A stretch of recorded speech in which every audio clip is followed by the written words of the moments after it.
सत श्री अकाल। तुसीं देख रहे हैं पंजाब मेल यूएसए टीवी। मैं वरुण कौर मान। खबरां दे बुलेटिन दे विच तुहाडा स्वागत। खबरां दे बुलेटिन दे स्पॉन्सर ने रियल्टर गुरजतिंदर सिंह रंधावा। इन्हां तो हर तरीके की प्रॉपर्टी खरीदी वेची जा सकती है। इन्हां दे फोन नंबर तुसीं स्क्रीन ते देख सकते हो। ते हुण पेश ने पहलां चुणवीआं खबरां। आस्ट्रेलिया की आबादी च वाधा, वड्डी गिणती विच प्रवासी। अमरीका तो बेहद घातक ड्रोन खरीदेगा भारत। डीएसी ने प्रधानमंत्री मोदी के अमरीका दौरे तो पहला प्रस्ताव नूं दित्ती मंजूरी। अमरीका के साबका राष्ट्रपति ट्रंप दोषी करार होने के बावजूद भी प्रचार मुहिम जारी रख सकते हैं। अमरीकी अदालत ने सुनाया वड्डा फैसला, ट्विटर नूं ऑफिस खाली करन दे हुक्म। कैनेडा च वापरिया भयानक सड़क हादसा, 15 लोगों की दर्दनाक मौत। अमरीका तो दर्दनाक खबर, पति का कतल। गूगल ते सर्च किया लग्जरी जेल, लू कंडे खड़े करेगा अमरीकी औरत का कारा। ते हुण इन्हां खबरां दा विस्तार। अमरीका कैनेडा सने देश विदेश दीआं होर बहुत सारियां खबरां।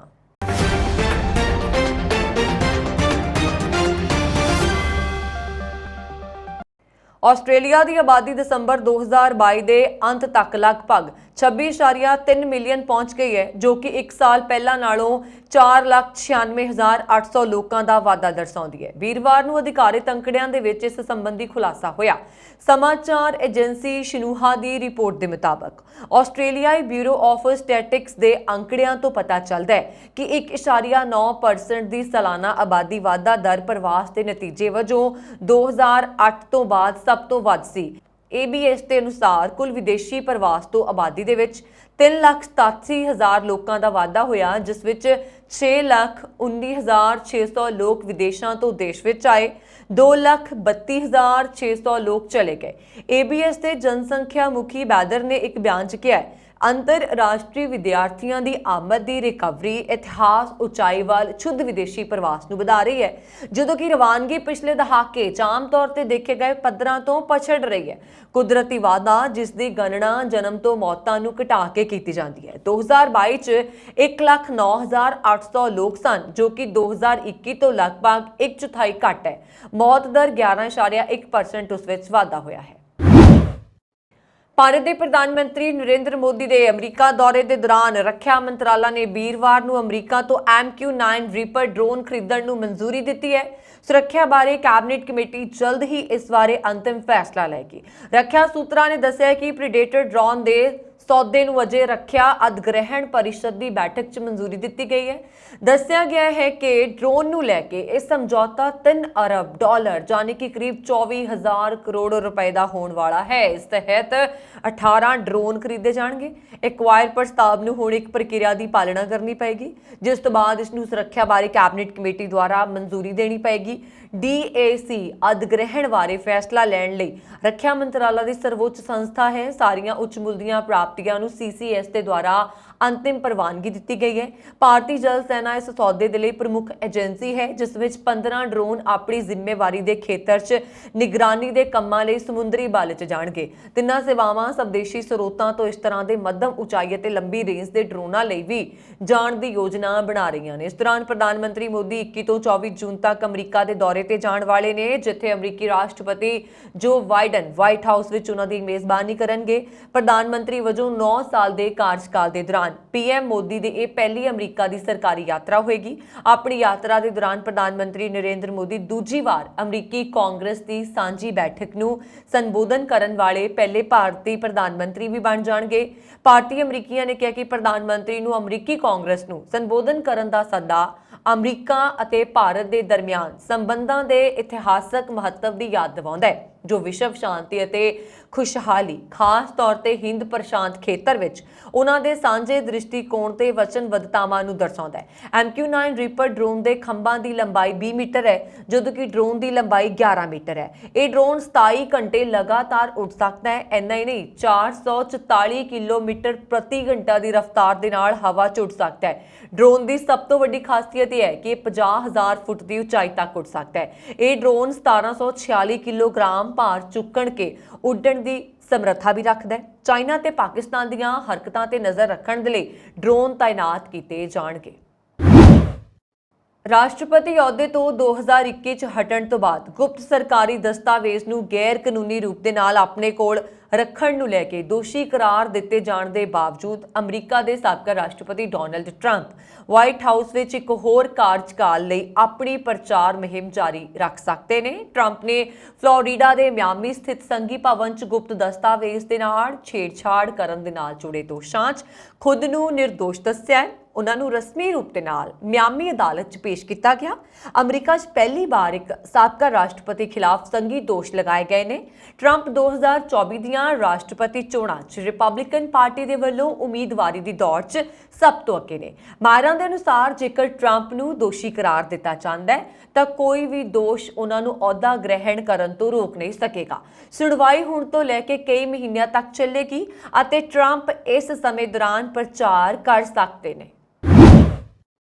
ਟਵਿੱਟਰ ਨੂੰ ਅਮਰੀਕਾ ਦੀ ਇੱਕ ਅਦਾਲਤ ਤੋਂ ਵੱਡਾ ਝਟਕਾ ਲੱਗਾ ਹੈ। ਅਦਾਲਤ ਨੇ ਐਲਨ ਮਸਕ ਦੇ ਦੁਆਰਾ ਚਲਾਏ ਜਾ ਰਹੇ ਟਵਿੱਟਰ ਨੂੰ ਕਿਰਾਏ ਦਾ ਭੁਗਤਾਨ ਨਾ ਕਰਨ ਤੇ ਦਫ਼ਤਰ ਦੀ ਬਿਲਡਿੰਗ ਛੱਡਣ ਦਾ ਨਿਰਦੇਸ਼ ਦਿੱਤਾ ਹੈ। ਡੈਨਵਰ ਬਿਜ਼ਨਸ ਜਰਨਲ ਦੀ ਇੱਕ ਰਿਪੋਰਟ ਦੇ ਅਨੁਸਾਰ ਟਵਿੱਟਰ ਆਫਿਸ ਤੇ ਮਕਾਨ ਮਾਲਕ ਨੂੰ ਫਰਵਰੀ 2020 ਚ $9,68,000 ਦਾ ਲੈਟਰ ਆਫ ਕ੍ਰੈਡਿਟ ਪ੍ਰਦਾਨ ਕੀਤਾ ਗਿਆ ਸੀ। ਮਾਰਚ ਵਿੱਚ ਪੈਸਾ ਖਤਮ ਹੋ ਗਿਆ ਅਤੇ ਮਾਈਕਰੋ ਬਲੌਗਿੰਗ ਪਲੇਟਫਾਰਮ ਨੇ ਉਦੋਂ ਤੋਂ ਕਿਰਾਏ ਦਾ ਭੁਗਤਾਨ ਨਹੀਂ ਕੀਤਾ, ਜੋ ਕਿ ਪ੍ਰਤੀ ਮਹੀਨਾ ਲਗਭਗ $27,000 ਹੈ। ਮਈ 'ਚ ਮਕਾਨ ਮਾਲਕ ਟਵਿੱਟਰ ਦੇ ਖਿਲਾਫ ਅਦਾਲਤ ਵਿੱਚ ਗਿਆ ਅਤੇ ਜੱਜ ਨੇ ਆਦੇਸ਼ ਜਾਰੀ ਕੀਤਾ ਕਿ ਸ਼ੈਰਿਫ ਨੂੰ 48 ਦਿਨਾਂ ਦੇ ਅੰਦਰ ਟਵਿੱਟਰ ਨੂੰ ਹਟਾਉਣਾ ਹੋਏਗਾ। ਜਨਤਕ ਛਾਂਟੀ ਤੋਂ ਪਹਿਲਾਂ ਟਵਿੱਟਰ ਦਫ਼ਤਰ ਨੇ ਘੱਟੋ-ਘੱਟ 300 ਕਰਮਚਾਰੀਆਂ ਨੂੰ ਨਿਯੁਕਤ ਕੀਤਾ। ਟਵਿੱਟਰ ਤੇ ਜਨਵਰੀ ਵਿੱਚ ਮੁਕੱਦਮਾ ਕੀਤਾ ਗਿਆ ਕਿਉਂਕਿ ਇਹ ਸੈਨ ਫਰਾਂਸਿਸਕੋ 'ਚ ਆਪਣੇ ਆਫਿਸ ਦੀ ਜਗ੍ਹਾ ਦੇ ਕਿਰਾਏ ਦੇ ਵਿੱਚ $1,36,250 ਦਾ ਭੁਗਤਾਨ ਕਰਨ 'ਚ ਅਸਫਲ ਰਿਹਾ। ਮਕਾਨ ਮਾਲਕ ਨੇ ਪਿਛਲੇ ਸਾਲ 16 ਦਸੰਬਰ ਨੂੰ ਕੰਪਨੀ ਨੂੰ ਸੂਚਿਤ ਕੀਤਾ ਸੀ ਕਿ ਜੇਕਰ ਕਿਰਾਏ ਦਾ ਭੁਗਤਾਨ ਨਾ ਕੀਤਾ ਗਿਆ ਤਾਂ ਉਹ ਹਾਰਟਫੋਰਡ ਬਿਲਡਿੰਗ ਦੀ 30ਵੀਂ ਮੰਜ਼ਲ ਦੇ ਲਈ 5 ਦਿਨਾਂ ਵਿੱਚ ਲੀਜ਼ ਤੇ ਡਿਫਾਲਟ ਹੋ ਜਾਏਗੀ। ਫਰਵਰੀ ਵਿੱਚ ਟਵਿੱਟਰ ਨੇ ਭਾਰਤ ਵਿੱਚ ਆਪਣੇ 302 ਦਫ਼ਤਰਾਂ ਨੂੰ ਬੰਦ ਕਰ ਦਿੱਤਾ ਤੇ ਕਰਮਚਾਰੀਆਂ ਨੂੰ ਘਰੋਂ ਕੰਮ ਕਰਨ ਲਈ ਕਿਹਾ। ਕੰਪਨੀ ਨੇ ਆਪਣਾ ਸਿੰਗਾਪੁਰ ਦਫ਼ਤਰ ਵੀ ਬੰਦ ਕਰ ਦਿੱਤਾ ਹੈ। ਕੈਨੇਡੀਅਨ ਸੂਬੇ ਮੈਨੀਟੋਬਾ ਦੇ ਇੱਕ ਦਿਹਾਤੀ ਇਲਾਕੇ ਵਿੱਚ ਵੀਰਵਾਰ ਨੂੰ ਇੱਕ ਹਾਈਵੇ ਚੌਰਾਹੇ ਉੱਤੇ ਬਜ਼ੁਰਗਾਂ ਨੂੰ ਲੈ ਕੇ ਜਾ ਰਹੀ ਇੱਕ ਬੱਸ ਸੈਮੀ ਟ੍ਰੇਲਰ ਟਰੱਕ ਨਾਲ ਟਕਰਾ ਗਈ, ਜਿਸ ਵਿੱਚ 15 ਲੋਕਾਂ ਦੀ ਮੌਤ ਹੋ ਗਈ ਅਤੇ 10 ਹੋਰ ਜ਼ਖਮੀ ਹੋਏ। ਪੁਲਿਸ ਨੇ ਇਹ ਜਾਣਕਾਰੀ ਦਿੱਤੀ। Manitoba royal Canadian mounted police ਦੇ ਕਮਾਂਡਿੰਗ ਅਫਸਰ ਰੌਬ ਨੇ ਕਿਹਾ ਕਿ ਬੱਸ 'ਚ 25 ਲੋਕ ਸਵਾਰ ਸੀ। 10 ਲੋਕਾਂ ਨੂੰ ਹਸਪਤਾਲ ਲਿਜਾਇਆ ਗਿਆ। ਰੌਬ ਨੇ ਕਿਹਾ ਕਿ ਬਹੁਤ ਦੁੱਖ ਦਾ ਦਿਨ ਹੈ। ਇਸ ਦਿਨ ਨੂੰ ਕੈਨੇਡਾ ਭਰ ਵਿੱਚ ਇੱਕ ਵੱਡੇ ਹਾਦਸੇ ਵਜੋਂ ਕੋਈ ਨਹੀਂ ਭੁੱਲ ਸਕਦਾ।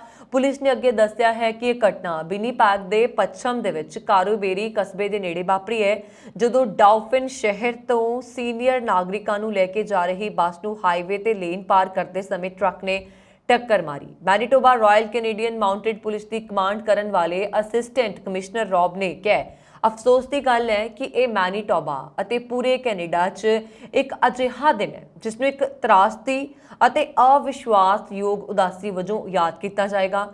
ਉਹਨਾਂ ਨੇ ਦੱਸਿਆ ਕਿ ਬੱਸ ਵਿੱਚ ਤਕਰੀਬਨ 25 ਲੋਕ ਸਵਾਰ ਸੀ, ਜਿਨ੍ਹਾਂ ਵਿੱਚ ਜ਼ਿਆਦਾਤਰ ਬਜ਼ੁਰਗ ਸੀ। 10 ਹੋਰ ਹਸਪਤਾਲ ਦੇ ਵਿੱਚ ਇਲਾਜ ਅਧੀਨ ਸਨ ਜਦੋਂ ਇਹ ਖਬਰ ਲਿਖੀ ਗਈ ਸੀ। ਪੁਲਿਸ ਨੇ ਦੱਸਿਆ ਕਿ ਦੋਵੇਂ ਵਾਹਨਾਂ ਦੇ ਡਰਾਈਵਰ ਜ਼ਿੰਦਾ ਨੇ। ਫਿਲਹਾਲ ਇਹ ਸਪਸ਼ਟ ਨਹੀਂ ਹੋ ਸਕਿਆ ਕਿ ਇਸ ਘਟਨਾ ਦੇ ਲਈ ਕਿਸ ਵਾਹਨ ਦਾ ਡਰਾਈਵਰ ਜ਼ਿੰਮੇਵਾਰ ਹੈ। ਦੂਜੇ ਪਾਸੇ ਇੱਕ ਟਵੀਟ ਦੇ ਵਿੱਚ ਪ੍ਰਧਾਨ ਮੰਤਰੀ ਜਸਟਿਨ ਟਰੂਡੋ ਨੇ ਕਿਹਾ ਕਿ ਉਹਨਾਂ ਨੇ ਅੱਜ ਆਪਣੇ ਅਜ਼ੀਜ਼ਾਂ ਨੂੰ ਗਵਾਉਣ ਵਾਲਿਆਂ ਪ੍ਰਤੀ ਡੂੰਘੀ ਸੰਵੇਦਨਾ ਪ੍ਰਗਟ ਕੀਤੀ ਹੈ ਅਤੇ ਮੈਂ ਵੀ ਜ਼ਖਮੀਆਂ ਦੇ ਨਾਲ ਹਾਂ। ਮੈਂ ਉਸ ਦਰਦ ਦੀ ਕਲਪਨਾ ਨਹੀਂ ਕਰ ਸਕਦਾ ਜੋ ਪ੍ਰਭਾਵਿਤ ਲੋਕ ਮਹਿਸੂਸ ਕਰ ਰਹੇ ਹਨ। ਅਮਰੀਕੀ ਔਰਤ ਤੇ ਆਪਣੇ ਪਤੀ ਦਾ ਕਤਲ ਕਰਨ ਦਾ ਦੋਸ਼ ਲੱਗਾ ਹੈ। ਦੋਸ਼ੀ ਨੇ ਪਹਿਲਾਂ ਆਪਣੇ ਪਤੀ ਦਾ ਕਤਲ ਕੀਤਾ ਅਤੇ ਫਿਰ ਜੇਲ੍ਹ ਜਾਣ ਦੇ ਲਈ ਗੂਗਲ ਤੇ ਲਗਜ਼ਰੀ ਜੇਲ੍ਹ ਵੀ ਸਰਚ ਕੀਤੀ। ਉਸਨੇ ਅਮੀਰਾਂ ਲਈ ਲਗਜ਼ਰੀ ਜੇਲ੍ਹਾਂ ਅਤੇ ਜੀਵਨ ਬੀਮਾ ਕੰਪਨੀਆਂ ਦਾਅਵੇਦਾਰਾਂ ਨੂੰ ਭੁਗਤਾਨ ਕਰਨ 'ਚ ਕਿੰਨਾ ਸਮਾਂ ਲੈਂਦੀਆਂ ਹਨ, ਇਸ ਦੀ ਵੀ ਕਈ ਵਾਰ ਗੂਗਲ ਤੇ ਖੋਜ ਕੀਤੀ। ਹਾਲਾਂਕਿ ਦੋਸ਼ੀ ਮਹਿਲਾ ਇਹਨਾਂ ਦੋਸ਼ਾਂ ਤੋਂ ਇਨਕਾਰ ਕਰਦੀ ਰਹੀ, ਪਰ ਪੁਲਿਸ ਜਾਂਚ ਦੇ ਦੌਰਾਨ ਕੌਰੀ ਦੇ ਫੋਨ ਦੀ ਜਾਂਚ ਕਰਨ ਤੇ ਗੂਗਲ ਦਾ ਸਰਚ ਖੁਲਾਸਾ ਹੋਇਆ। ਦੋਸ਼ੀ ਮਹਿਲਾ ਦੀ ਪਛਾਣ ਕੌਰੀ ਵਜੋਂ ਹੋਈ ਹੈ। ਮੀਡੀਆ ਰਿਪੋਰਟਾਂ ਦੇ ਅਨੁਸਾਰ 3 ਬੱਚਿਆਂ ਦੀ ਮਾਂ 33 ਸਾਲਾ ਕੌਰੀ ਨੇ ਮਾਰਚ 2022 'ਚ ਆਪਣੇ ਪਤੀ ਐਰਿਕ ਨੂੰ ਫੈਂਟਾਨਾਈਲ ਜ਼ਹਿਰ ਦੇ ਕੇ ਮਾਰਿਆ। ਇੰਨਾ ਹੀ ਨਹੀਂ, ਕਤਲ ਕਰਨ ਤੋਂ ਬਾਅਦ ਉਸਨੇ ਹਰ ਅਜਿਹੀ ਜਾਣਕਾਰੀ ਦੀ ਗੂਗਲ ਤੇ ਖੋਜ ਕੀਤੀ ਜੋ ਪੁਲਿਸ ਕਾਰਵਾਈ ਦੌਰਾਨ ਕਰਦੀ ਹੈ। ਉਹਨਾਂ ਨੇ ਗੂਗਲ ਤੇ ਕੀ ਪੁਲਿਸ ਝੂਠ ਖੋਜਣ ਵਾਲੇ ਟੈਸਟ ਦੇ ਲਈ ਮਜਬੂਰ ਕਰ ਸਕਦੀ ਹੈ। ਯੂਟਾ ਦੀ ਜੇਲ੍ਹ ਵਿੱਚ ਮਿਲਣ ਵਾਲੀਆਂ ਸੁਵਿਧਾਵਾਂ ਕੀ ਡਿਲੀਟ ਕੀਤੇ ਗਏ ਸੰਦੇਸ਼ ਪੁਲਿਸ ਦੇਖ ਸਕਦੀ ਹੈ। ਜੀਵਨ ਬੀਮਾ ਕੰਪਨੀਆਂ ਦਾਅਵੇਦਾਰਾਂ ਨੂੰ ਭੁਗਤਾਨ ਕਰਨ ਵਿੱਚ ਕਿੰਨਾ ਸਮਾਂ ਲੈਂਦੀਆਂ ਨੇ। ਕੀ ਨੌਲਕਸੋਨ ਹੈਰੋਇਨ ਦੇ ਸਮਾਨ ਹੈ। ਮੌਤ ਦੇ ਗੈਰ ਕੁਦਰਤੀ ਤਰੀਕੇ ਨੂੰ ਕੀ ਮੰਨਿਆ ਜਾਂਦਾ ਹੈ ਅਤੇ ਹੋਰ ਵੀ ਕਈ ਉਸਨੇ ਦਿਲ ਦਹਿਲਾ ਦੇਣ ਵਾਲੀਆਂ ਜਿਹੜੀਆਂ ਖੋਜਾਂ ਦੀ ਸਰਚ ਕੀਤੀ। ਅਦਾਲਤ ਵਿੱਚ ਸੁਣਾਈ ਦੇ ਦੌਰਾਨ ਇਹ ਸਾਰੇ ਦਸਤਾਵੇਜ਼ ਪੇਸ਼ ਕੀਤੇ ਗਏ। ਫਿਲਹਾਲ ਦੋਸ਼ੀ ਕੋਰੀ ਹਿਰਾਸਤ 'ਚ ਹੈ। ਇਹਨਾਂ ਸਬੂਤਾਂ ਦੇ ਆਧਾਰ ਤੇ ਅਦਾਲਤ ਵਿੱਚ ਜੱਜ ਨੇ ਉਸ ਨੂੰ ਸਮਾਜ ਲਈ ਖਤਰਾ ਕਰਾਰ ਦਿੰਦਿਆਂ ਉਸ ਨੂੰ ਜੇਲ੍ਹ 'ਚ ਹੀ ਰਹਿਣ ਦੇ ਹੁਕਮ ਦਿੱਤੇ ਨੇ। ਜਾਣਕਾਰੀ ਦੇ ਮੁਤਾਬਕ ਕੋਰੀ ਨੇ ਆਪਣੇ ਪਤੀ ਦੀ ਯਾਦ ਵਿੱਚ ਬੱਚਿਆਂ ਲਈ ਆਰ ਯੂ ਵਿਦ ਮੀ ਨਾਂ ਦੀ ਕਿਤਾਬ ਵੀ ਲਿਖੀ ਸੀ। ਦੱਸਦੇ ਕਿ ਮਾਰਚ 2022 'ਚ ਖੁਦ ਕੋਰੀ ਨੇ ਦੇਰ ਰਾਤ ਆਪਣੇ ਪਤੀ ਦੀ ਮੌਤ ਦੀ ਸੂਚਨਾ ਪੁਲਿਸ ਨੂੰ ਦਿੱਤੀ, ਜਿਸ ਤੋਂ ਬਾਅਦ ਪੁਲਿਸ ਨੇ ਜਾਂਚ ਕੀਤੀ ਤਾਂ ਪਤਾ ਲੱਗਾ ਕਿ ਔਰਤ ਨੇ ਰਾਤ ਦੇ ਖਾਣੇ ਵਿੱਚ ਆਪਣੇ ਪਤੀ ਨੂੰ ਫੈਂਟਾਨਾਈਲ ਨਾਂ ਦੀ ਦਵਾਈ ਦਿੱਤੀ ਸੀ। ਅਮਰੀਕਨ ਸਿੱਖ ਕਾਕਸ ਕਮੇਟੀ ਵੱਲੋਂ ਇੱਕ ਅਹਿਮ ਇਕੱਤਰਤਾ ਕੀਤੀ ਗਈ। ਅਮਰੀਕਾ ਦੀ ਰਾਜਧਾਨੀ ਵਾਸ਼ਿੰਗਟਨ ਵਿਖੇ ਹੋਈ ਇਸ ਇਕੱਤਰਤਾ ਦੇ ਵਿੱਚ ਦੱਖਣੀ ਏਸ਼ੀਆ ਵਿੱਚ ਘੱਟ ਗਿਣਤੀਆਂ ਨਾਲ ਹੁੰਦੇ ਵਿਤਕਰੇ ਬਾਰੇ ਖੁੱਲ੍ਹ ਕੇ ਵਿਚਾਰ ਵਟਾਂਦਰਾ ਹੋਇਆ। ਇਸ ਇਕੱਤਰਤਾ ਨੂੰ ਹੋਰਨਾਂ ਤੋਂ ਇਲਾਵਾ ਕਾਂਗਰਸਮੈਨ ਡੇਵਿਡ ਵਾਲਾਡਿਓ, ਜਿਹੜੇ ਕਿ ਅਮਰੀਕਨ ਸਿੱਖ ਕਾਂਗਰੈਸ਼ਨਲ ਕਾਕਸ ਦੇ ਕੋ-ਚੇਅਰ ਹਨ, UN under secretary general Alice Nderitu, IRFT president Nadine Maenza, UN global steering committee ਦੇ ਮੈਂਬਰ ਡਾਕਟਰ ਇਕਤਦਾਰ ਚੀਮਾ ਅਤੇ ਕਾਂਗਰਸਮੈਨ ਜਿਮ ਕੋਸਟਾ ਨੇ ਵੀ ਆਪਣੇ ਵਿਚਾਰ ਪੇਸ਼ ਕੀਤੇ। ਇਸ ਮੌਕੇ ਅਮਰੀਕਾ ਭਰ ਤੋਂ ਸਿੱਖ ਆਗੂ ਵਿਸ਼ੇਸ਼ ਤੌਰ ਤੇ ਪਹੁੰਚੇ ਹੋਏ ਸਨ, ਜਿਨ੍ਹਾਂ ਵਿੱਚ ਅਮਰੀਕਨ ਸਿੱਖ ਕਾਕਸ ਕਮੇਟੀ ਦੇ coordinator doctor Pritpal Singh, Harjinder Singh, Jadvinder Singh, Jugraj Singh, Bakhshish Singh, doctor Amarjit Singh ਅਤੇ ਗੁਰਲੀਨ ਸਿੰਘ ਬੋਪਾ ਰਾਏ ਵੀ ਸ਼ਾਮਲ ਸਨ। ਇਸ ਇਕੱਤਰਤਾ ਦੇ ਵਿੱਚ ਭਾਰਤ ਦੇ ਪ੍ਰਧਾਨ ਮੰਤਰੀ ਨਰਿੰਦਰ ਮੋਦੀ ਦੀ ਅਮਰੀਕਾ ਫੇਰੀ ਬਾਰੇ ਵੀ ਵਿਚਾਰ ਚਰਚਾ ਹੋਈ, ਕਿਉਂਕਿ ਦੱਖਣੀ ਏਸ਼ੀਆ ਵਿੱਚ ਭਾਰਤ ਵੀ ਅਜਿਹਾ ਮੁਲਕ ਹੈ ਜਿੱਥੇ ਘੱਟ ਗਿਣਤੀਆਂ ਨਾਲ ਵਿਤਕਰਾ ਹੋ ਰਿਹਾ ਹੈ। UN ਗਲੋਬਲ ਸਟੀਅਰਿੰਗ ਕਮੇਟੀ ਦੇ ਮੈਂਬਰ ਡਾਕਟਰ ਇਕਤਦਾਰ ਚੀਮਾ ਨੇ ਡਾਟਾ ਰਾਹੀਂ ਦੱਖਣੀ ਏਸ਼ੀਆਈ ਮੁਲਕਾਂ ਵਿੱਚ ਘੱਟ ਗਿਣਤੀਆਂ ਨਾਲ ਹੋ ਰਹੇ ਵਿਤਕਰੇ ਬਾਰੇ ਵਿਸਥਾਰ ਨਾਲ ਜਾਣਕਾਰੀ ਦਿੱਤੀ। ਉਹਨਾਂ ਅਮਰੀਕੀ ਕਾਂਗਰਸ ਨੂੰ ਅਪੀਲ ਕੀਤੀ ਕਿ ਭਾਰਤ ਦੇ ਪ੍ਰਧਾਨ ਮੰਤਰੀ ਨਰਿੰਦਰ ਮੋਦੀ ਦੀ ਅਮਰੀਕਾ ਫੇਰੀ ਦੌਰਾਨ ਉਹਨਾਂ ਨੂੰ ਘੱਟ ਗਿਣਤੀਆਂ ਦੀ ਰੱਖਿਆ ਕਰਨ ਲਈ ਅਪੀਲ ਕੀਤੀ ਜਾਏ ਤਾਂ ਕਿ ਘੱਟ ਗਿਣਤੀਆਂ ਨਾਲ ਹੋ ਰਹੇ ਵਿਤਕਰੇ ਨੂੰ ਰੋਕਿਆ ਜਾ ਸਕੇ। ਕਾਂਗਰਸਮੈਨ ਜਿਮ ਕੋਸਟਾ ਨੇ ਆਪਣੀ ਤਕਰੀਰ ਵਿੱਚ ਕਿਹਾ ਕਿ ਅਜਿਹੇ ਵਰਤਾਰਿਆਂ ਦੀ ਸਹੀ ਤਰੀਕੇ ਦੇ ਨਾਲ ਰੋਕਥਾਮ ਹੋਣੀ ਚਾਹੀਦੀ ਹੈ। ਯੂ ਸਰਫ ਦੀ ਸਾਬਕਾ ਚੇਅਰਮੈਨ ਅਤੇ IRF ਦੀ ਮੌਜੂਦਾ ਪ੍ਰਧਾਨ ਨਦੀਨ ਮਿਆਜ਼ਾ ਨੇ ਕਿਹਾ ਕਿ ਪਿਛਲੇ ਸਮੇਂ ਦੌਰਾਨ ਭਾਰਤ ਨੂੰ ਕੰਟਰੀ ਆਫ ਪਾਰਟਿਕੂਲਰ ਕੰਸਰਨ ਘੋਸ਼ਿਤ ਕੀਤਾ ਗਿਆ ਹੈ। UN under secretary general Alice Nderitu ਨੇ ਆਸ ਕੀਤੀ ਕਿ ਅਜਿਹੀਆਂ ਇਕੱਤਰਤਾਵਾਂ ਵਾਰਤਾਲਾਪ ਰਾਹੀਂ ਘੱਟ ਗਿਣਤੀਆਂ ਤੇ ਹੋ ਰਹੇ ਤਸ਼ੱਦਦ ਨੂੰ ਰੋਕਣ ਵਿੱਚ ਮਦਦ ਕਰਨਗੀਆਂ। ਇਸ ਤਰ੍ਹਾਂ ਸਮੂਹ ਬੁਲਾਰਿਆਂ ਨੇ ਅਮਰੀਕਨ ਕਾਂਗਰਸ ਨੂੰ ਅਪੀਲ ਕੀਤੀ ਕਿ ਸਾਊਥ ਏਸ਼ੀਆ ਵਿੱਚ ਘੱਟ ਗਿਣਤੀਆਂ ਤੇ ਹੋ ਰਹੇ ਜ਼ੁਲਮ ਤੇ ਤਸ਼ੱਦਦ ਨੂੰ ਰੋਕਿਆ ਜਾਏ। ਇਸ ਇਕੱਤਰਤਾ ਨੂੰ ਭਾਰਤ ਦੇ ਪ੍ਰਧਾਨ ਮੰਤਰੀ ਨਰਿੰਦਰ ਮੋਦੀ ਦੀ ਅਮਰੀਕਾ ਫੇਰੀ ਤੋਂ ਪਹਿਲਾਂ ਬਹੁਤ ਅਹਿਮ ਮੰਨਿਆ ਜਾ ਰਿਹਾ ਹੈ। ਅਮਰੀਕਾ ਦੀਆਂ ਕਈ ਸੰਘੀ ਏਜੰਸੀਆਂ ਤੇ ਸਾਈਬਰ ਹਮਲੇ ਦੀ ਖਬਰ ਹੈ। ਹੈਕਰਾਂ ਨੇ ਫੈਡਰਲ ਏਜੰਸੀਆਂ ਨੂੰ ਹੈਕ ਕਰਨ ਲਈ ਫਾਈਲ ਟ੍ਰਾਂਸਫਰ ਸੌਫਟਵੇਅਰ ਵਿੱਚ ਕਮਜ਼ੋਰੀ ਦਾ ਫਾਇਦਾ ਉਠਾਇਆ। ਅਮਰੀਕਾ ਦੀ ਸਾਈਬਰ ਨਿਗਰਾਨੀ ਏਜੰਸੀ ਸਾਈਬਰ ਸੁਰੱਖਿਆ ਅਤੇ ਬੁਨਿਆਦ ਢਾਂਚਾ ਸੁਰੱਖਿਆ ਏਜੰਸੀ ਨੇ ਇਹ ਖੁਲਾਸਾ ਕੀਤਾ ਹੈ। US ਦੇ ਨਾਲ-ਨਾਲ UK ਅਤੇ ਕਈ ਹੋਰ ਦੇਸ਼ਾਂ ਵਿੱਚ ਸਿਸਟਮ ਵੀ ਮੋਵਿਟ ਟ੍ਰਾਂਸਫਰ ਸੌਫਟਵੇਅਰ ਉਲੰਘਣਾ ਦੁਆਰਾ ਪ੍ਰਭਾਵਿਤ ਹੋਏ ਨੇ। ਅਸਲ ਵਿੱਚ ਪ੍ਰੋਗਰੈਸ ਸੌਫਟਵੇਅਰ ਮੋਵਿਟ ਟ੍ਰਾਂਸਫਰ ਦੇ ਡਿਵੈਲਪਰਸ ਨੇ ਪਿਛਲੇ ਮਹੀਨੇ ਹੀ ਸੁਰੱਖਿਆ ਖਾਮੀਆਂ ਦਾ ਖੁਲਾਸਾ ਕੀਤਾ ਸੀ। ਉਦੋਂ ਤੋਂ ਹੈਕਿੰਗ ਦੀਆਂ ਘਟਨਾਵਾਂ ਵੱਧ ਗਈਆਂ ਨੇ। CISA ਦੇ ਕਾਰਜਕਾਰੀ ਸਹਾਇਕ ਨਿਰਦੇਸ਼ਕ ਐਰਿਕ ਨੇ ਇੱਕ ਬਿਆਨ ਜਾਰੀ ਕਰਕੇ ਕਿਹਾ ਕਿ ਫਿਲਹਾਲ ਉਹ ਹੈਕਿੰਗ ਕਰਨ ਕਾਰਨ ਹੋਏ ਨੁਕਸਾਨ ਨੂੰ ਸਮਝਣ ਦੀ ਕੋਸ਼ਿਸ਼ ਕਰ ਰਹੇ ਨੇ ਅਤੇ ਇਸ ਨੂੰ ਠੀਕ ਕਰਨ ਦੀ ਕੋਸ਼ਿਸ਼ ਕਰ ਰਹੇ ਨੇ। ਹਾਲਾਂਕਿ ਕੰਪਨੀ ਨੇ ਅਮਰੀਕੀ ਸੰਘੀ ਏਜੰਸੀਆਂ ਨੂੰ ਹੋਏ ਨੁਕਸਾਨ ਦਾ ਖੁਲਾਸਾ ਨਹੀਂ ਕੀਤਾ ਹੈ। ਭਾਰਤੀ ਅਮਰੀਕੀ ਸੰਸਦ ਮੈਂਬਰ ਸ੍ਰੀ ਥਾਣੇਦਾਰ ਨੇ ਅਮਰੀਕੀ ਕਾਂਗਰਸ ਦੇ ਵਿੱਚ ਇੱਕ ਹਿੰਦੂ ਕਾਕਸ ਬਣਾਉਣ ਦੀ ਯੋਜਨਾ ਦਾ ਐਲਾਨ ਕੀਤਾ ਹੈ, ਜੋ ਸਮਾਨ ਵਿਚਾਰਧਾਰਾ ਵਾਲੇ ਸੰਸਦ ਮੈਂਬਰਾਂ ਨੂੰ ਇਕੱਠੇ ਕਰੇਗਾ ਤਾਂ ਜੋ ਇਹ ਯਕੀਨੀ ਬਣਾਇਆ ਜਾ ਸਕੇ ਕਿ ਦੇਸ਼ ਵਿੱਚ ਹਿੰਦੂਆਂ ਖਿਲਾਫ ਕੋਈ ਨਫ਼ਰਤ ਅਤੇ ਕੱਟੜਤਾ ਨਾ ਹੋਏ।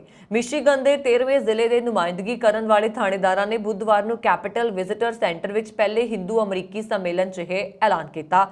ਥਾਣੇਦਾਰ ਨੇ ਕਿਹਾ ਕਿ ਇਹ ਜ਼ਰੂਰੀ ਹੈ ਕਿ ਹਰੇਕ ਵਿਅਕਤੀ ਨੂੰ ਬਿਨਾਂ ਕਿਸੇ ਜ਼ਬਰ ਦੇ ਧਰਮ ਚੁਣਨ ਅਤੇ ਉਸ ਪਰਮਾਤਮਾ ਦੀ ਪੂਜਾ ਕਰਨ ਦਾ ਅਧਿਕਾਰ ਹੋਏ। ਨਾਲ ਹੀ ਰੱਬ ਨੂੰ ਨਾ ਮੰਨਣ ਵਾਲਿਆਂ ਪ੍ਰਤੀ ਕੋਈ ਵਿਤਕਰਾ ਜਾਂ ਨਫ਼ਰਤ ਨਹੀਂ ਹੋਣੀ ਚਾਹੀਦੀ। ਥਾਣੇਦਾਰ ਨੇ ਕਿਹਾ ਕਿ ਇਹ ਬੁਨਿਆਦੀ ਆਜ਼ਾਦੀਆਂ ਨੇ, ਇਹ ਬੁਨਿਆਦੀ ਮਨੁੱਖੀ ਅਧਿਕਾਰ ਨੇ। ਜਾਰਜੀਆ ਦੇ 6ਵੇਂ ਜ਼ਿਲ੍ਹੇ ਦੀ ਨੁਮਾਇੰਦਗੀ ਕਰਨ ਵਾਲੇ ਇੱਕ ਰਿਪਬਲਿਕਨ ਰਿਚ ਨੇ ਅਗਸਤ ਵਿੱਚ ਸੰਮੇਲਨ ਦੇ ਵਿੱਚ ਭਾਰਤ ਲਈ ਇੱਕ ਦੋ ਪੱਖੀ ਕਾਂਗਰਸ ਦੇ ਵਫਦ ਦੀ ਘੋਸ਼ਣਾ ਕੀਤੀ।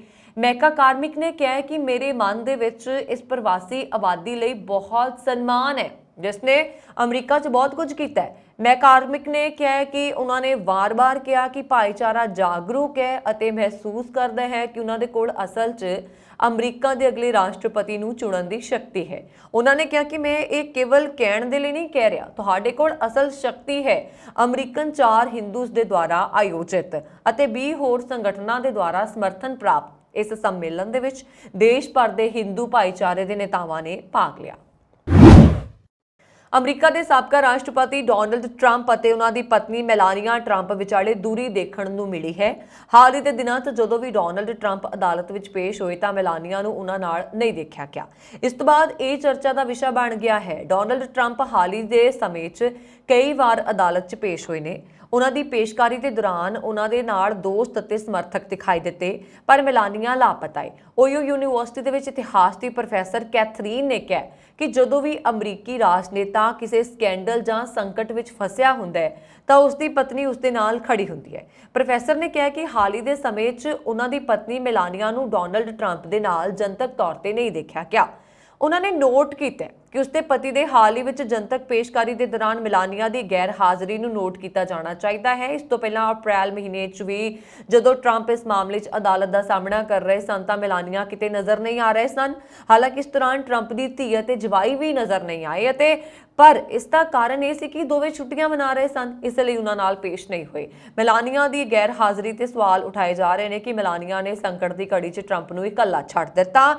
ਇਸ ਦੇ ਨਾਲ ਹੀ 2020 'ਚ ਕੁਝ ਅਜਿਹੀਆਂ ਖਬਰਾਂ ਆਈਆਂ ਸੀ ਕਿ ਮੈਲਾਨੀਆ ਅਤੇ ਡੋਨਲਡ ਟਰੰਪ ਦੇ ਰਿਸ਼ਤੇ ਵਿਗੜ ਗਏ ਸਨ। ਖਬਰਾਂ ਇਹ ਵੀ ਸਨ ਕਿ ਉਹ ਤਲਾਕ ਵੀ ਲੈ ਸਕਦੇ ਨੇ। ਹਾਲਾਂਕਿ ਉਸ ਸਮੇਂ ਇਹਨਾਂ ਖਬਰਾਂ ਵੱਲ ਧਿਆਨ ਨਹੀਂ ਗਿਆ। ਅਮਰੀਕੀ ਓਲੰਪਿਕ ਚੈਂਪੀਅਨ ਫਰਾਟਾ ਦੌੜਾਕ ਟੋਰੀ ਦੀ ਬੱਚੇ ਦੇ ਜਨਮ ਨਾਲ ਸੰਬੰਧਿਤ ਪੇਚੀਦਗੀਆਂ ਕਾਰਨ ਮੌਤ ਹੋਈ ਸੀ। ਪੋਸਟਮਾਰਟਮ ਰਿਪੋਰਟ ਦੇ ਵਿੱਚ ਜਾਣਕਾਰੀ ਸਾਹਮਣੇ ਆਈ ਹੈ। ਰੀਓ ਡੀ 2016 ਖੇਡਾਂ 'ਚ 3 ਤਮਗੇ ਜਿੱਤਣ ਵਾਲੀ ਬੌਬੀ ਪਿਛਲੇ ਮਹੀਨੇ ਮ੍ਰਿਤਕ ਪਾਈ ਗਈ ਸੀ। ਉਹ 32 ਸਾਲ ਦੀ ਸੀ। ਰਿਪੋਰਟ ਵਿੱਚ ਕਿਹਾ ਗਿਆ ਹੈ ਕਿ ਬੌਬੀ ਦੇ 8 ਮਹੀਨਿਆਂ ਦੀ ਗਰਭਵਤੀ ਸੀ ਤੇ 2 ਮਈ ਨੂੰ ਜਦੋਂ ਉਸ ਨੂੰ ਮ੍ਰਿਤਕ ਪਾਇਆ ਗਿਆ ਤਾਂ ਬੱਚੇ ਦੇ ਜਨਮ ਦੇ ਸੰਕੇਤ ਮਿਲ ਰਹੇ ਸਨ। ਇਸ ਵਿੱਚ ਕਿਹਾ ਗਿਆ ਹੈ ਕਿ ਉਸ ਨੂੰ ਆਪਣੇ ਸੁਰੱਖਿਅਤ ਨਿਵਾਸ ਵਿੱਚ ਬਿਸਤਰੇ ਤੇ ਪਾਇਆ ਗਿਆ ਸੀ। Pirates of Caribbean fame Hollywood actor Johnny Depp ਇੱਕ ਵਾਰ ਫਿਰ ਸੁਰਖੀਆਂ 'ਚ ਨੇ।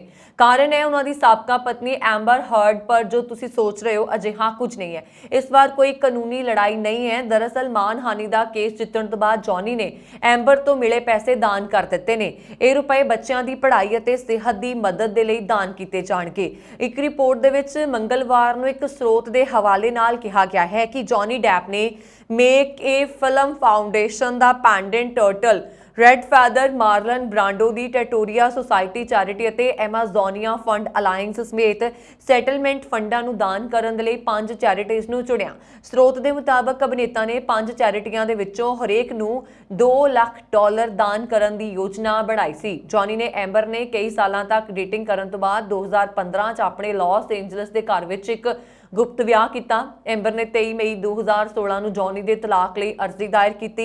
ਉਹਨਾਂ ਨੇ ਕਿਹਾ ਕਿ ਜੌਨੀ ਨੇ ਰਿਸ਼ਤੇ ਦੌਰਾਨ ਉਸ ਦਾ ਸਰੀਰਕ ਸ਼ੋਸ਼ਣ ਕੀਤਾ ਤੇ ਅਕਸਰ ਅਜਿਹਾ ਉਦੋਂ ਕੀਤਾ ਜਦੋਂ ਉਹ ਡਰੱਗਸ ਜਾਂ ਸ਼ਰਾਬ ਦੇ ਨਸ਼ੇ ਵਿੱਚ ਹੁੰਦਾ ਸੀ। ਜੌਨੀ ਨੇ ਮਾਰਚ 2019 'ਚ ਵਾਸ਼ਿੰਗਟਨ ਪੋਸਟ ਦੇ ਉਪ ਐਡ ਤੋਂ ਬਾਅਦ ਐਂਬਰ ਦੇ ਖਿਲਾਫ $50 ਮਿਲੀਅਨ ਦਾ ਮਾਨਹਾਨੀ ਦਾ ਮੁਕੱਦਮਾ ਦਾਇਰ ਕੀਤਾ, ਜਿਸ ਵਿੱਚ ਐਂਬਰ ਨੇ ਘਰੇਲੂ ਹਿੰਸਾ ਦਾ ਸ਼ਿਕਾਰ ਹੋਣ ਬਾਰੇ ਲਿਖਿਆ। ਦੇਸ਼ ਵਿੱਚ ਜੌਨੀ ਦੇ ਨਾਂ ਦਾ ਜ਼ਿਕਰ ਨਹੀਂ ਕੀਤਾ ਗਿਆ। ਹਾਲਾਂਕਿ ਇਹ ਕਹਾਣੀ ਉਦੋਂ ਸਾਹਮਣੇ ਆਈ ਹੈ ਜਦੋਂ ਉਹਨਾਂ ਦੇ ਤਲਾਕ ਦਾ ਮਾਮਲਾ ਸੁਰਖੀਆਂ 'ਚ ਬਣਿਆ। ਦੋਵਾਂ ਵਿਚਾਲੇ ਲੰਬੀ ਕਾਨੂੰਨੀ ਲੜਾਈ ਚੱਲੀ ਅਤੇ ਫਿਰ ਆਖਰਕਾਰ ਜੌਨੀ ਨੇ ਕੇਸ ਜਿੱਤ ਲਿਆ। ਕੈਲੀਫੋਰਨੀਆ 'ਚ ਵੀਰਵਾਰ ਨੂੰ ਪਹਾੜ ਤੋਂ ਹੇਠਾਂ ਡੇਗ ਕੇ ਹੱਤਿਆ ਕਰਨ ਦੀ ਕੋਸ਼ਿਸ਼ ਦੇ ਦੋਸ਼ਾਂ ਦਾ ਸਾਹਮਣਾ ਕਰ ਰਹੇ ਭਾਰਤਵੰਸ਼ੀ ਡਾਕਟਰ ਦੇ ਪ੍ਰੈਕਟਿਸ ਕਰਨ ਤੇ ਅਮਰੀਕਾ 'ਚ ਇੱਕ ਅਦਾਲਤ ਨੇ ਰੋਕ ਲਗਾ ਦਿੱਤੀ ਹੈ। ਮੀਡੀਆ ਰਿਪੋਰਟਾਂ ਦੇ ਵਿੱਚ ਕਿਹਾ ਗਿਆ ਕਿ ਰੇਡੀਓਲੋਜਿਸਟ ਧਰਮੇਸ਼ ਪਟੇਲ ਤੇ ਜਨਵਰੀ 'ਚ ਹੱਤਿਆ ਦੇ 3 ਮਾਮਲਿਆਂ ਦੇ ਦੋਸ਼ ਲਾਏ ਗਏ। ਇੱਕ ਹਫ਼ਤੇ ਪਹਿਲਾਂ ਇੱਕ ਨਿਊਜ਼ ਚੈਨਲ ਨੇ ਦੱਸਿਆ ਕਿ ਸੋਮਵਾਰ ਨੂੰ ਸੈਨ ਮੈਟੋ ਕਾਉਂਟੀ ਸੁਪੀਰੀਅਰ ਕੋਰਟ ਦੇ ਜਸਟਿਸ ਰਾਚੇਲ ਹੋਲਟਲ ਨੇ ਪਟੇਲ ਨੂੰ ਪ੍ਰੈਕਟਿਸ ਕਰਨ ਤੋਂ ਰੋਕਣ ਦੇ ਲਈ ਕੈਲੀਫੋਰਨੀਆ ਦੇ ਮੈਡੀਕਲ ਬੋਰਡ ਦੀ ਤਜਵੀਜ਼ ਨੂੰ ਮਨਜ਼ੂਰੀ ਦਿੱਤੀ। ਤਜਵੀਜ਼ ਵਿੱਚ ਕਿਹਾ ਗਿਆ ਹੈ ਕਿ ਜਨਤਾ ਦੀ ਸੁਰੱਖਿਆ ਲਈ ਮੁਲਜ਼ਮ ਤੇ ਅਪਰਾਧਕ ਮਾਮਲਾ ਪੈਂਡਿੰਗ ਹੋਣ ਤੱਕ ਉਸ ਨੂੰ ਪ੍ਰੈਕਟਿਸ ਕਰਨ ਤੋਂ ਰੋਕਿਆ ਜਾਏਗਾ। ਰੈਗੂਲੇਟਰਾਂ ਨੇ ਇਸ ਹਫ਼ਤੇ ਅਦਾਲਤ ਵਿੱਚ ਬਹਿਸ ਦੌਰਾਨ ਇਸ ਕਦਮ ਨੂੰ ਜ਼ਰੂਰੀ ਦੱਸਿਆ। ਰੈਗੂਲੇਟਰਾਂ ਨੇ ਬਚਾਅ ਤੋਂ ਬਾਅਦ ਪਟੇਲ ਦੀ ਪਤਨੀ ਵੱਲੋਂ ਕੀਤੀਆਂ ਟਿੱਪਣਾਂ ਦਾ ਵੀ ਹਵਾਲਾ ਦਿੱਤਾ।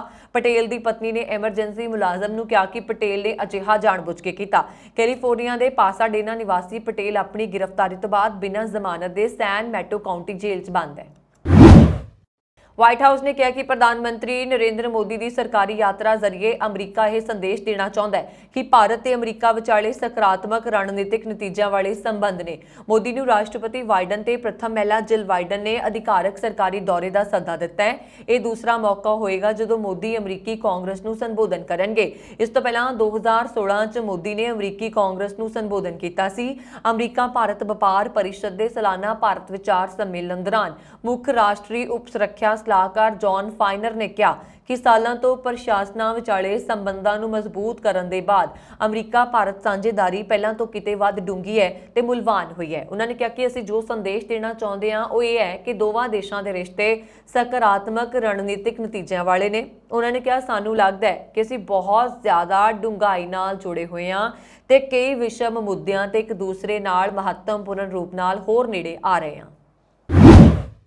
ਭਾਰਤੀ ਮੂਲ ਦੇ ਚੋਟੀ ਦੇ ਅਮਰੀਕੀ ਡਿਪਲੋਮੈਟ ਨੇ ਕਿਹਾ ਕਿ ਪ੍ਰਧਾਨ ਮੰਤਰੀ ਨਰਿੰਦਰ ਮੋਦੀ ਦੀ ਅਗਲੇ ਹਫ਼ਤੇ ਅਮਰੀਕਾ ਦੀ ਸਰਕਾਰੀ ਯਾਤਰਾ ਅਗਲੇ 2 ਦਹਾਕਿਆਂ ਲਈ ਦੁਨੀਆ ਦੇ ਸਭ ਤੋਂ ਵੱਡੇ ਲੋਕਤੰਤਰਾਂ ਵਿਚਕਾਰ ਸੰਸਥਾਗਤ ਸਹਿਯੋਗ ਨੂੰ ਹੋਰ ਮਜ਼ਬੂਤ ਬਣਾਉਣ ਬਾਰੇ ਹੈ। ਰਿਚਰਡ ਬਰਮਾ ਮੈਨੇਜਮੈਂਟ ਅਤੇ ਸੰਸਾਧਨਾਂ ਦੇ ਰਾਸ਼ਟਰੀ ਉਪ ਸਕੱਤਰ ਨੇ ਕਿਹਾ ਕਿ ਇਹ ਦੌਰਾ ਸਹੀ ਸਮੇਂ ਤੇ ਆਇਆ ਹੈ। ਇਸ ਦੌਰੇ ਦੇ ਇਸ ਸਮੇਂ ਬਹੁਤ ਸਾਰੇ ਕਾਰਨ ਨੇ ਕਿਉਂਕਿ ਇਹ ਅਗਲੇ 2 ਦਹਾਕਿਆਂ ਲਈ ਸਾਡੇ ਸੰਸਥਾਗਤ ਸਹਿਯੋਗ ਨੂੰ ਹੋਰ ਬੜਾਵਾ ਦੇਗਾ।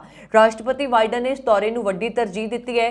ਪ੍ਰਧਾਨ ਮੰਤਰੀ ਮੋਦੀ 21 ਜੂਨ ਨੂੰ 3 ਦਿਨਾਂ ਦੇ ਸਰਕਾਰੀ ਦੌਰੇ ਤੇ ਵਾਸ਼ਿੰਗਟਨ ਡੀਸੀ ਪਹੁੰਚਣਗੇ। ਅਮਰੀਕੀ ਕਾਂਗਰਸ ਦੇ ਸੰਯੁਕਤ ਸੈਸ਼ਨ ਨੂੰ ਸੰਬੋਧਨ ਦੇ ਨਾਲ-ਨਾਲ ਸਵਾਗਤ ਸਮਾਰੋਹ ਅਤੇ ਸਟੇਟ ਡਿਨਰ 22 ਜੂਨ ਨੂੰ ਤੈਅ ਕੀਤਾ ਗਿਆ। ਵਰਮਾ ਯੂਐਸ ਸਟੇਟ ਡਿਪਾਰਟਮੈਂਟ ਵਿੱਚ ਹੁਣ ਤੱਕ ਦੇ ਸਭ ਤੋਂ ਉੱਚ ਦਰਜਾ ਪ੍ਰਾਪਤ ਭਾਰਤੀ ਅਮਰੀਕੀ ਨੇ। ਵਰਮਾ ਜੋ ਪਿਛਲੇ ਕਈ ਦਹਾਕਿਆਂ ਤੋਂ ਰਾਸ਼ਟਰਪਤੀ ਬਾਈਡਨ ਦੇ ਨਾਲ ਵੱਖ-ਵੱਖ ਅਹੁਦਿਆਂ ਤੇ ਜੁੜੇ ਹੋਏ ਨੇ ਨੂੰ ਯੂਐਸ ਦੇ ਵਿੱਚ ਭਾਰਤੀ ਅੰਬੈਸਡਰ ਵਜੋਂ ਸੇਵਾ ਕਰਨ ਵਾਲੇ ਪਹਿਲੇ ਭਾਰਤੀ ਅਮਰੀਕੀ ਹੋਣ ਦਾ ਮਾਣ ਪ੍ਰਾਪਤ ਹੈ। ਦੱਖਣੀ ਕੋਰੀਆ ਨੇ ਦਾਅਵਾ ਕੀਤਾ ਹੈ ਕਿ ਉੱਤਰੀ ਕੋਰੀਆ ਨੇ ਆਪਣੇ ਪੂਰਬੀ ਤੱਟ ਤੋਂ ਇੱਕ ਬੈਲਿਸਟਿਕ ਮਿਜ਼ਾਈਲ ਛੱਡੀ ਹੈ। ਦੱਖਣੀ ਕੋਰੀਆ ਦੀ ਫੌਜ ਨੇ ਕਿਹਾ ਕਿ ਇਹ ਲਾਂਚ ਵੀਰਵਾਰ ਸ਼ਾਮ ਨੂੰ ਉੱਤਰੀ ਕੋਰੀਆ ਦੁਆਰਾ ਕੀਤਾ ਗਿਆ ਸੀ।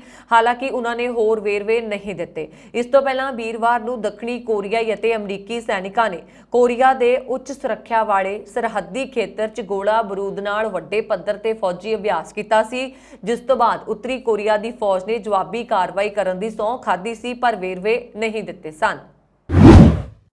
ਪਿੰਡ ਸ਼ਿਕਾਰ ਮਾਛੀਆਂ ਦੇ ਜੰਪਲ ਜਗਦੀਪ ਸਿੰਘ ਮਾਨ ਨੇ ਨਵੀਆਂ ਪੈੜਾਂ ਪਾਉਂਦੇ ਹੋਏ ਫੈਡਰਲ ਕਰੈਕਸ਼ਨਲ ਆਫੀਸਰ CX1 ਦੇ ਰੈਂਕ ਦਾ ਮਾਲਕ ਬਣਦੇ ਹੋਏ ਆਪਣੇ ਪਿੰਡ, ਮਾਂ-ਬਾਪ ਅਤੇ ਪਰਿਵਾਰ ਦਾ ਨਾਮ ਰੌਸ਼ਨ ਕੀਤਾ। ਜਗਦੀਪ ਸਿੰਘ ਮਾਨ ਨੇ 1995 ਚ ਕੈਨੇਡਾ ਦੇ ਖੂਬਸੂਰਤ ਸ਼ਹਿਰ ਸਰੀ ਵਿਖੇ ਜਾ ਕੇ ਸਖਤ ਮਿਹਨਤ ਕਰਕੇ ਪਹਿਲਾਂ ਆਪਣੀ ਪੜ੍ਹਾਈ ਪੂਰੀ ਕੀਤੀ, ਉਪਰੰਤ ਫਿਰ ਕੈਨੇਡਾ ਦੇ ਫੈਡਰਲ ਜੇਲ੍ਹ ਵਿਭਾਗ ਵਿੱਚ ਉੱਚ ਅਧਿਕਾਰੀ ਤਾਇਨਾਤ ਹੋਏ। ਜਗਦੀਪ ਸਿੰਘ ਮਾਨ ਦੇ ਪਿਤਾ ਜੋ ਕਿ ਵੈਨਕੂਵਰ ਇਲਾਕੇ 'ਚ ਵੱਡੀ ਸਫਲਤਾ ਦੇ ਨਾਲ ਠੇਕੇਦਾਰੀ ਕਰਦੇ ਨੇ ਤੇ ਪੰਜਾਬ ਤੋਂ ਗਏ ਨਵੇਂ ਪੰਜਾਬੀਆਂ ਦੀ ਮਦਦ ਵੀ ਕਰਦੇ ਰਹਿੰਦੇ ਨੇ। ਦੱਖਣੀ ਜਰਮਨੀ ਦੇ ਨਿਊਵਾਨਸਟੀਨ ਕੈਸਲ ਨੇੜੇ 2 ਮਹਿਲਾ ਸੈਲਾਨੀਆਂ ਤੇ ਕਥਿਤ ਤੌਰ ਤੇ ਹਮਲਾ ਕਰਨ ਮਗਰੋਂ ਇੱਕ ਅਮਰੀਕੀ ਨਾਗਰਿਕ ਨੂੰ ਗ੍ਰਿਫਤਾਰ ਕਰ ਲਿਆ ਗਿਆ ਹੈ। ਅਧਿਕਾਰੀਆਂ ਨੇ ਦੱਸਿਆ ਕਿ ਹਮਲੇ 'ਚ ਇੱਕ ਸੈਲਾਨੀ ਦੀ ਮੌਤ ਹੋ ਗਈ ਹੈ। ਪੁਲਿਸ ਨੇ ਦੱਸਿਆ ਕਿ ਆਸਟਰੀਆ ਸਰਹੱਦ ਨੇੜੇ ਮਸ਼ਹੂਰ ਸੈਰ ਸਪਾਟੇ ਵਾਲੀ ਥਾਂ ਤੇ ਬੁੱਧਵਾਰ ਦੁਪਹਿਰੇ ਘਟਨਾ ਵਾਪਰੀ। ਕੇਪ ਟਾਊਨ ਵਿੱਚ ਅਧਿਕਾਰੀਆਂ ਨੇ ਕਿਹਾ ਕਿ ਘਟਨਾ ਤੋਂ ਕੁਝ ਦੇਰ ਪਹਿਲਾਂ 30 ਵਰ੍ਹਿਆਂ ਦੇ ਸ਼ੱਕੀ ਨੇ 21 ਅਤੇ 22 ਸਾਲ ਦੀਆਂ ਮਹਿਲਾ ਸੈਲਾਨੀਆਂ ਨਾਲ ਮੁਲਾਕਾਤ ਕੀਤੀ। ਵਿਅਕਤੀ ਨੇ 21 ਸਾਲ ਦੀ ਮਹਿਲਾ ਤੇ ਹਮਲਾ ਕੀਤਾ। ਜਦੋਂ ਦੂਜੀ ਮਹਿਲਾ ਉਸ ਦੀ ਸਹਾਇਤਾ ਲਈ ਆਈ ਤਾਂ ਵਿਅਕਤੀ ਨੇ ਉਸ ਨੂੰ ਉਚਾਈ ਤੋਂ ਹੇਠਾਂ ਧੱਕਾ ਦੇ ਦਿੱਤਾ। ਅਧਿਕਾਰੀਆਂ ਦੇ ਮੁਤਾਬਕ ਇਹ ਜਿਨਸੀ ਸ਼ੋਸ਼ਣ ਦਾ ਮਾਮਲਾ ਜਾਪਦਾ ਹੈ। ਜ਼ਖਮੀ ਮਹਿਲਾ ਨੂੰ ਹੈਲੀਕਾਪਟਰ ਰਾਹੀਂ ਹਸਪਤਾਲ ਪਹੁੰਚਾਇਆ ਗਿਆ, ਜਿੱਥੇ ਰਾਤ ਨੂੰ ਉਸ ਦੀ ਮੌਤ ਹੋ ਗਈ। ਵਿਅਕਤੀ ਨੂੰ ਬਾਅਦ ਵਿੱਚ ਗ੍ਰਿਫਤਾਰ ਕਰ ਲਿਆ ਗਿਆ। ਕੈਨੇਡਾ 'ਚ ਕਾਲੇ ਵਿਅਕਤੀ ਨੂੰ ਕੁੱਟਣ ਵਾਲੇ ਪੰਜਾਬੀ ਮੂਲ ਦੇ ਪੁਲਿਸ ਅਫਸਰ ਨੂੰ ਆਖਰਕਾਰ ਮੁਆਫੀ ਹੀ ਮੰਗਣੀ ਪਈ ਹੈ। ਇਹ ਘਟਨਾ 5 ਸਾਲ ਪਹਿਲਾਂ ਵਾਪਰੀ ਸੀ। ਵੈਨਕੂਵਰ ਵਿਖੇ 5 ਸਾਲ ਪਹਿਲਾਂ ਪੁਲਿਸ ਅਫਸਰ ਜੈਰਡ ਸਿੱਧੂ ਨੇ ਇੱਕ ਕਾਲੇ ਤੇ ਹਥਿਆਰ ਨਾਲ ਹਮਲਾ ਕੀਤਾ ਸੀ, ਜਿਸ ਤੋਂ ਬਾਅਦ ਹੁਣ ਪੁਲਿਸ ਅਫਸਰ ਜੈਰਡ ਸਿੱਧੂ ਨੇ ਅਦਾਲਤ ਵਿੱਚ ਮੁਆਫੀ ਮੰਗ ਲਈ ਹੈ।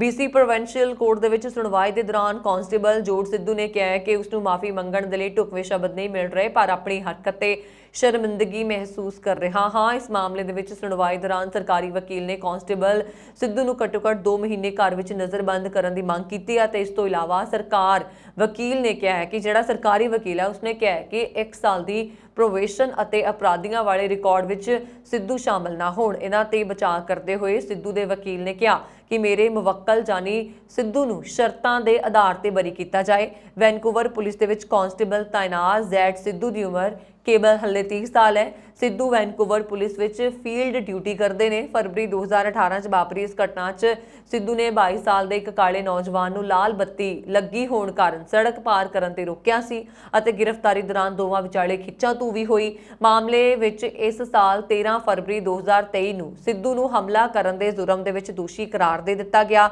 ਦੋਸ਼ੀ ਕਰਾਰ ਦਿੱਤੇ ਜਾਣ ਮਗਰੋਂ ਸਿੱਧੂ ਨੇ ਦਫ਼ਤਰੀ ਕੰਮਕਾਜ ਸਾਂਭ ਲਿਆ। ਸਿੱਧੂ ਦੇ ਪਿਤਾ ਵੀ ਪੁਲਿਸ ਅਫਸਰ ਸਨ ਅਤੇ ਕੈਨੇਡੀਅਨ ਪੁਲਿਸ ਵਿੱਚ ਆਪਣੇ ਪਿਤਾ ਨਾਲ ਸਿੱਧੂ ਕੰਮ ਵੀ ਕਰ ਚੁੱਕੇ ਨੇ। ਦੁਨੀਆ ਵਿੱਚ ਸਭ ਤੋਂ ਵੱਧ ਖੁਸ਼ੀ ਇਨਸਾਨ ਨੂੰ ਉਦੋਂ ਹੁੰਦੀ ਹੈ ਜਦੋਂ ਉਹ ਪੈਰੈਂਟਸ ਬਣਦੇ ਨੇ। ਇਸ ਨਾਲ ਜੁੜੀ ਇੱਕ ਖਬਰ ਅਮਰੀਕਾ ਦੇ ਵਰਜੀਨੀਆ ਹਸਪੀਟਲ ਤੋਂ ਸਾਹਮਣੇ ਆਈ ਹੈ ਜੋ ਕਿ ਹੈਰਾਨ ਕਰਨ ਵਾਲੀ ਹੈ। ਵਰਜੀਨੀਆ ਦੇ ਰਿਵਰਸਾਈਡ ਰੀਜਨਲ ਮੈਡੀਕਲ ਸੈਂਟਰ ਦੀ NICU ਟੀਮ ਦੀਆਂ ਕੁੱਲ 12 ਨਰਸਾਂ ਇਕੱਠੀਆਂ ਪ੍ਰੈਗਨੈਂਟ ਹੋ ਗਈਆਂ ਨੇ। ਰਿਵਰਸਾਈਡ ਰੀਜਨਲ ਮੈਡੀਕਲ ਸੈਂਟਰ ਦੇ ਬੁਲਾਰੇ 12 ਨਰਸਾਂ ਦੇ ਇਕੱਠੇ ਮਾਂ ਬਣਨ ਦੀ ਖੁਸ਼ੀ ਬਾਰੇ ਜਾਣਕਾਰੀ ਦਿੰਦਿਆਂ ਦੱਸਿਆ ਕਿ ਇੱਥੇ ਕੁੱਲ 12 ਨਰਸਾਂ ਗਰਭਵਤੀ ਨੇ। ਇਹਨਾਂ ਵਿੱਚੋਂ 11 ਰਜਿਸਟਰਡ ਨਰਸਾਂ ਨੇ ਅਤੇ ਇੱਕ ਯੂਨਿਟ ਸਕੱਤਰ ਹੈ। ਇਹਨਾਂ ਵਿੱਚੋਂ 2 ਔਰਤਾਂ ਪਹਿਲਾਂ ਹੀ 2 ਬੱਚਿਆਂ ਨੂੰ ਜਨਮ ਦੇ ਚੁੱਕੀਆਂ ਨੇ। ਇੱਕ ਮਹਿਲਾ ਕਰਮਚਾਰੀ ਨੇ 15 ਮਾਰਚ ਨੂੰ ਇੱਕ ਬੱਚੀ ਅਤੇ ਦੂਜੀ ਨੇ 16 ਮਈ ਨੂੰ ਇੱਕ ਧੀ ਨੂੰ ਜਨਮ ਦਿੱਤਾ ਸੀ। ਹਸਪਤਾਲ ਦੀਆਂ ਕੁੱਲ 12 ਨਰਸਾਂ ਚੋਂ 10 ਨਰਸਾਂ ਦੇ ਬੱਚੇ ਹੋਣੇ ਬਾਕੀ ਨੇ। ਇਹਨਾਂ ਚੋਂ ਹੇਲੀ ਨਾਂ ਦੀ ਮਹਿਲਾ ਨਰਸ ਨੇ ਕਿਹਾ ਕਿ ਮੈਂ ਬਹੁਤ ਖੁਸ਼ਕਿਸਮਤ ਹਾਂ ਕਿ ਮੇਰਾ ਸਾਥ ਦੇਣ ਲਈ ਹੋਰ ਵੀ ਕਈ ਨਰਸਾਂ ਨੇ। US ਟੂਡੇ ਦੀ ਰਿਪੋਰਟ ਦੇ ਮੁਤਾਬਕ ਹੇਲੀ ਨੇ ਕਿਹਾ ਕਿ ਜੇਕਰ ਸਾਨੂੰ ਕਿਸੇ ਚੀਜ਼ ਦੀ ਜ਼ਰੂਰਤ ਹੁੰਦੀ ਹੈ ਤਾਂ ਸਾਨੂੰ ਜ਼ਿਆਦਾ ਚਿੰਤਾ ਕਰਨ ਦੀ ਲੋੜ ਨਹੀਂ ਹੁੰਦੀ। ਸਾਡੀ ਥਾਂ ਤੇ ਕੋਈ ਨਾ ਕੋਈ ਆ ਕੇ ਕੰਮ ਕਰ ਲੈਂਦਾ ਹੈ। ਅਸੀਂ ਇੱਕ ਦੂਜੇ ਨੂੰ ਸਹਾਰਾ ਦਿੰਦੇ ਹਾਂ। ਵਰਜੀਨੀਆ ਦੇ ਰਿਵਰਸਾਈਡ ਰੀਜਨਲ ਮੈਡੀਕਲ ਸੈਂਟਰ ਵਿੱਚ ਕੰਮ ਕਰਨ ਵਾਲੀ ਨਰਸ ਹੇਲੀ ਤੋਂ ਇਲਾਵਾ ਅਗਲੇ ਮਹੀਨੇ 3 ਔਰਤਾਂ ਮਾਂ ਬਣਨ ਜਾ ਰਹੀਆਂ ਨੇ। ਇਸ ਤੋਂ ਇਲਾਵਾ ਅਗਸਤ ਵਿੱਚ 3 ਹੋਰ ਔਰਤਾਂ ਬੱਚੇ ਨੂੰ ਜਨਮ ਦੇਣ ਜਾ ਰਹੀਆਂ ਨੇ। ਦੂਜੇ ਪਾਸੇ ਬਾਕੀ 3 ਨਰਸਾਂ ਕ੍ਰਮਵਾਰ ਸਤੰਬਰ, ਅਕਤੂਬਰ ਅਤੇ ਨਵੰਬਰ 'ਚ ਆਪਣੇ ਬੱਚਿਆਂ ਨੂੰ ਜਨਮ ਦੇਣਗੀਆਂ। ਇਸ ਦਾ ਮਤਲਬ ਹੈ ਕਿ ਇਸ ਸਾਲ ਦੇ ਅੰਤ ਤੱਕ ਅਮਰੀਕਾ ਦੇ ਇਸ ਹਸਪਤਾਲ ਦੀਆਂ ਸਾਰੀਆਂ ਨਰਸਾਂ ਮਾਂ ਬਣ ਜਾਣਗੀਆਂ। ਇਹ ਸਨ ਹੁਣ ਤੱਕ ਦੀਆਂ ਖਬਰਾਂ। ਮੈਨੂੰ ਵਰੁਣ ਕੌਰ ਮਾਨ ਨੂੰ ਦਿਵਾ ਗਿਆ ਤੇ ਹੋਰ ਖਬਰਾਂ ਦੇ ਲਈ ਸਾਡਾ YouTube ਚੈਨਲ ਪੰਜਾਬ ਮੇਲ USA TV ਜ਼ਰੂਰ ਸਬਸਕ੍ਰਾਈਬ ਕਰੋ ਜੀ। ਸ਼ੁਕਰੀਆ। ਸਤਿ ਸ਼੍ਰੀ ਅਕਾਲ।